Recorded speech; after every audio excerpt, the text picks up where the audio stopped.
कोणती? नाथ सीडची 1008. ठीक आहे. कस काय माल? माल चांगलाच आहे, चांगल्या क्वालिटीचा आहे. एकच नंबर आहे. कॅप्सूल दाना आहे, नारंगी कलर आहे हिचा, हा, खूप छान दिसते, अच्छा, दिसायला चांगली आहे बा. दिसायला चांगली आहे. आणि साहेब मी मार्केटला घेऊन आलो होतो. हा, मार्केटला घेऊन आले. हा, हो, तर मग आज काय भाव गेली तुमची मक्का? ही मक्का 1600 रुपये गेली साहेब. 1600 रुपये गेली. हो, अरे ओल्ली तरी बी. ओली साहेब, हिचं 22-23चं मावचर आलं. मी आताच व्यापाऱ्याला विचारलं, 23चं मावचर आलं साहेब. 23चं मावचर आलं. 1600 रुपये. 1600. खूप छान आहे साहेब. म्हणजे काय खायचं म्हणजे याची कावर भाव मिळाला तुम्हाला जास्त? हिचा हात लांब दाना आहे म्हणतात ते व्यापारी, म्हणतात लांब दाना आहे, हा, कलर नारंगी. हिला पुढं बी विक्री भाव जास्त असतं.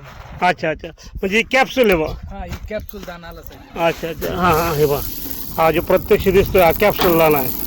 आणि कॅप्सूल दाण्यामुळे याला भाव चांगला आहे. भाव चांगला आहे. तर आपल्या इथे डिस्ट्रीब्युटर आहे, हेही त्यांना मका पाहण्यासाठी आलेलं आहे. आपण त्यांना विचारू ही मका कशी वाटली. जाधव बंधू कृषी सेवा केंद्र बोलटाण, काय वाटलं तुम्हाला ते? अतिशय चांगली मक्का आहे. सगळ्यात महत्वाचं लांबदाणी आहे. अच्छा, आणि याला आपण कॅप्सूल म्हणतो.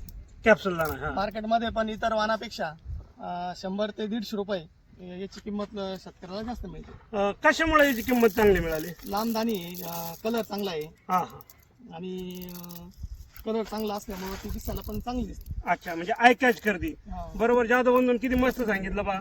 कॅप्सूल चिचुका सारखा दाना आहे.